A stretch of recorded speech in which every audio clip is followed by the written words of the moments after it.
नमस्ते। आप सब बहुत अच्छे हैं। नमस्ते। जैसा कि आपको मालूम है, हाँ। ट्रू वैल्यू और ट्रू लिनन में हम लोग संवाद प्रिंटेड फॉर्म में आपको भेजते रहे हैं। लेकिन अभी लॉकडाउन के माहौल में हम चाह रहे हैं कि संवाद को हम लोग वीडियो के तौर पर आपसे भेजें। पहले संवाद में, वीडियो संवाद में हम लोगों ने भगीरथ जालान से पूछा कि कोविड से लड़ने के लिए वो क्या क्या कर रहे हैं और कैसे अपने खर्चों के साथ में अपनी दुकान को कैसे प्रॉफिटेबल बनाए रखने क्या कर रहे हैं। दूसरे संवाद में आज हम मिलेंगे श्री विलास भाऊ वार्डे से, जो कि मंजरी टेक्सटाइल नागपुर से हैं। विलास भाऊ वार्डे से हम ये पूछेंगे कि वो कोविड में अपने खर्चे घटाने के लिए या प्रॉफिट बढ़ाने के लिए या क्या क्या कर रहे हैं जिससे कि सबको फायदा हो सके और उनका व्यापार चल सके। विलास भाऊ वार्डे, विलास नमस्ते। भाऊ बताइए जरा, आप क्या कर रहे हैं। नमस्ते जी। नमस्ते। आ, क्या कर रहे यानी इसको खर्चे कम करने के हिसाब से हमने 3 साल पहले ही स्टार्ट कर दिए थे। हमने सोलर प्लांट लगाया दुकान के ऊपर और उसके वजह से हमारा काफ़ी बचत हो रहा है। जितना भी इन्वेस्टमेंट किया है वो अगले साल तक पूरा निकल जाएगा। हमारा इन्वेस्टमेंट करीब करीब 15 केवी के लिए 12.5 लाख लगा, यानी 1 केवी के लिए 70,000 का खर्चा आता है। लेकिन अपने को 40% डिप्रिसिएशन मिलता है उसके ऊपर, 40%। वो 4 साल के अंदर पूरा रिकवर हो जाता है। और हमारा जो पहले जो बिल आता था दुकान का, 3 लाख रुपए सालाना बिल था, 25,000 से 30,000 तक। अभी वो और बढ़ता क्योंकि उसके बाद हमने और लाइटिंग वगैरह और बढ़ाए, कूलर्स बढ़ाए, एसी बढ़ाया, लिफ्ट बढ़ाया। लेकिन इतना सब होने के बावजूद भी हमारा 3 लाख सालाना खर्चा सिर्फ 60,000 के ऊपर आ गया। यानी 2,40,000 हमारा वो सालाना वो खर्चा सेविंग हो रहा है। ये बहुत बड़ा इन्वेस्टमेंट है, बढ़िया इन्वेस्टमेंट है। यानी हर व्यापारी ने इसमें करना चाहिए। तो आपका ये कितने सालों में ये पूरा पैसा वसूल हो गया।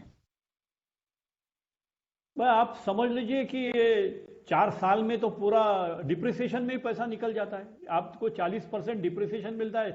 जितना भी डिप्रिसिएशन है उसके ऊपर आपका 30% इनकम टैक्स से होता है अलग से। और 40% के हिसाब से उसकी जो वैल्यू है वो अभी देखो, मैंने 12.5 लाख, अभी वो 2 लाख के ऊपर आ गई इस साल की बैलेंस शीट में। और अगले साल में वो करीब करीब 1 लाख के भी नीचे चली जाएगी, है ना। तो अच्छा। कहने का मतलब ये है कि एक तो डिप्रिसिएशन, और दूसरा 2,40,000 मेरा सालाना बच रहा है ना साहब इधर डायरेक्ट अपने बिल के थ्रू। तो वो भी काफ़ी अच्छी बचत है। और इसका जो लाइफ है, जो सोलर पैनल लगा, उसको मेंटेनेंस कुछ भी नहीं है साहब। उसमें सिर्फ अपने को 15 दिन में एक बार पानी से उसके पैनल्स धोना है। कुछ ही लेबर को वो कर देंगे, उसका सफाई कर देते, मिनिमम चार्जेस लगते। और 25 साल उसका लाइफ है, 25 ईयर्स। यानी तो विलास भाऊ, इतना जो बढ़िया छोटे इन्वेस्टमेंट। दुकानदार हैं या जो छोटे हाँ, दुकानदार हैं, वो साथ में मिल करके अपनी छत पे लगा सकते हैं इसको। बिल्कुल। जैसा अगर एक कॉम्प्लेक्स है और जिसका नीचे में 6 दुकानें हैं, अलग अलग, एक एक गाले की, दो दो गाले की, ऐसे है, तो सब मिलके अपना लगा सकते हैं ना, वहां पर ऊपर लगा सकते हैं। लेकिन उसको क्या है कि हर एक को क्या करना पड़ेगा, अपना मीटर और अपना बिल, इसका रीडिंग लेना चाहिए पिछले साल का, कि भाई मेरे को कितना आ रहा है। तो उस हिसाब से वो कर सकता है ना। अलग अलग भी लगा सकता है और सब मिलके भी लगा सकते हैं। ठीक बात अलग है। अलग लगाना दूसरा, ज्यादा अच्छा रहेगा। आप आपसे मैं कई बार मिला हूं और मैंने देखा आप अपने स्टाफ को बच्चों की तरह रखते हैं और जिस तरीके से करते हैं, तो आपका जो स्टाफ का एक्सपेंडिचर है उसको इस बार आप कैसे कंट्रोल करेंगे। देखो, अगर अपन बच्चे की तरफ अगर अपना रिलेशन है, तो वो भी जानते हैं कि इस साल तकलीफ ज़्यादा है। वो ये सब जान रहे हैं। यानी हर इंसान, कोई भी किसी कहीं किसी भी फैक्ट्री का, वो ये तो समझ रहा है कि अभी अपने जहाँ अपन काम कर रहे हैं वहाँ पे नुकसान ही नुकसान हो रहा है। वो देख रहा है खुद, कुछ बिक रहा नहीं है, कुछ नहीं है। फिर भी अपने को 2 महीने हमारे मालिक ने अपने को तनख्वाह दी है। तो ये कहीं ना कहीं तरह उसके मन में ये भावना तो निश्चित जागरूक हो गई होंगी कि नहीं, मैंने भी कुछ इसके रेसिप्रोकेट में, इसके बदले में मैंने कुछ देना चाहिए जहाँ पर मैं काम कर रहा हूँ या काम कर रही हूँ। तो इसके लिए हम आते बराबर क्या करेंगे, लॉकडाउन खुलते बराबर इनको समझाएंगे। उनमें से जितने भी अपने सीनियर स्टाफ है जो समझदार है, उनकी अलग से मीटिंग लेके पहले उनको समझाएंगे कि देखो भैया, ये साल अपना ऐसा बिगड़ जा रहा है, तो इस साल में अपन कितना कैसा खर्चा कम कर सकते हैं। तो इसकी तरफ अपन कैसा ध्यान दे, है ना, कितना ज़्यादा थोड़ा सा वर्क करके या अपन इसकी प्रोडक्टिविटी कैसे बढ़ाए, इस तरफ अगर अपन ध्यान देंगे तो मेरे ख्याल से ज़्यादा अच्छा रहेगा। कुल मिलाकर आप ये बोल रहे हैं कि भाई स्टाफ से ज्यादा काम करवा के और उनकी इंसेंटिव और छुट्टियां कैसे कम करके ही आप खर्चे को एडजस्ट करेंगे।